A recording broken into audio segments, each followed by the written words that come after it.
Hey, what's going on, fight fans? Hey, this is Coach D the Wild Man coming at you again with another episode of One to Watch. Now, you know I do it One to Watch. I highlight all athletes are doing great things when it comes to mixed martial arts, Gamma USA, and Gamma Worldwide. All right, let's go ahead and get back into it. Today's going to be a collage. I'm going to talk about many things going on because, like I said before, we got nationals coming up and we got Gamma Worlds in June coming up. So some things I want to highlight when it comes to One to Watch.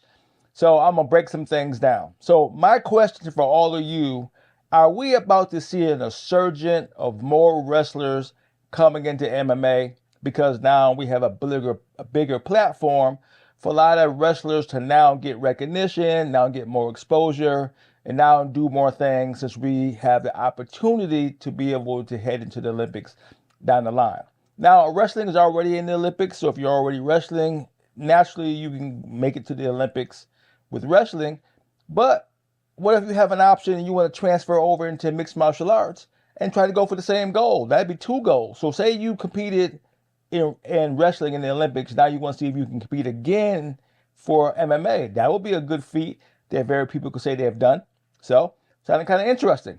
But the reason why I asked that question is because now that I've checked the landscape out, I've did my little share of homework, I realized we have a lot of wrestlers succeeding in mixed martial arts, getting to the point to where they're winning gold on a regular basis.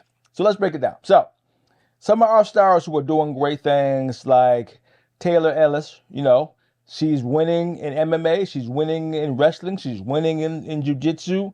She is running the gauntlet and winning all the time, right? And she loves wrestling, but that's not her primary, right? She's more of a jiu-jitsu person, but she's successful in wrestling too. And now she's starting to rise up and being known for wrestling. So her fan base is growing. So she's going to have an MMA fan base, but she's also going to have a wrestling fan base, and she's also going to have a jiu-jitsu fan base. So look how big she's getting ready to become, right? And she hasn't even reached amateur status yet. She's still a youth getting ready to go to young amateurs, which is going to be like 18 to 20, right? Because she just turned, I think, 18, something like that. So she's about to transition up and now make a run at it again. So maybe she'll be challenged, down the line as a young amateur. Also, let's look at Majib Corbett, right?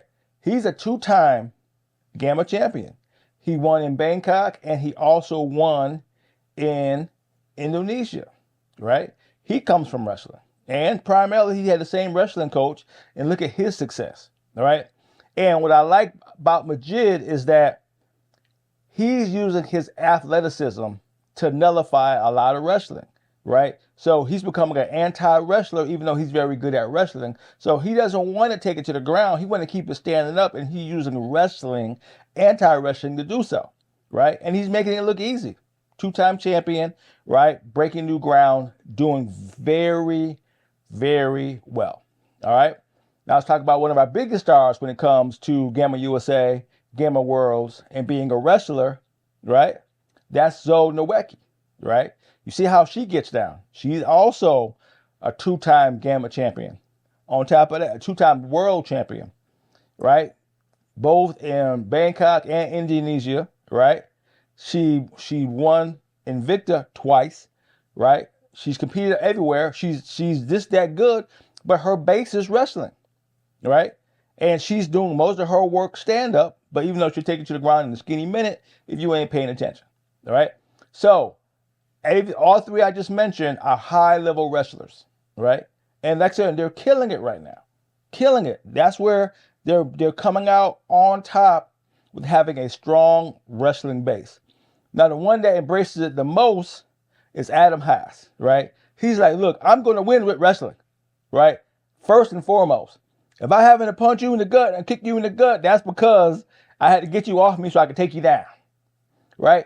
He's truly embraced wrestling, and he's winning. He's won nationals, and he's won gold, and he's won some other tournaments, being good. But his primary is wrestling. So I just named 4 stars who doing great things in Gamma USA, all wrestlers. Okay? So you see where we're going? They're just knocking it out the box, right? with having a strong wrestling base, right? Right? Let's look at Talon. Talon doing the same thing, killing it with wrestling, right? Now he's gonna be probably one of our biggest stars because he's a genetic wonder. He just had a growth spurt that put him over 6. So when I saw him the first time, right, I'll go, oh, okay, look, he gonna be somebody. You know, next thing I know, he's over 6 feet, swole, killing it, right? Strong wrestling base, right? I think he just competed in Super 32, right? All doing great things when it comes to wrestling. That's their base, right? And they're winning. So just think if I made a poster of all our winners, put gold medals under them, Gamma USA, all wrestlers. Think what kind of campaign we can develop getting more athletes coming from wrestling into MMA. On top of that, right, UWW just got amateur MMA under their umbrella. They already got wrestling. They already got grappling, right? So now we got 2 platforms going to be under the same umbrella. You think a transfer from UWW right over into amateur MMA pancreation is not going to happen? Of course it is. So people who want to compete nonstop can go from wrestling right into amateur MMA on a regular basis, like all these athletes are doing, right? So I think there's going to be a huge growth coming up in the next couple of years of MMA. I mean, wrestlers transferring over to MMA or doing both, having a wrestling season and an MMA season. I'm seeing it because it's already happening now, right? But I think we're going to see a huge growth now that MMA is about to be heading into the Olympics down the line. So I'm dying to see how it turns out. But me and Justin was talking about it, and it came in. I said, well, I'm going to do a podcast on it. So here you go, right? This is Coach D doing what I'm doing, calling it like I see it. To hear from me again, peace out.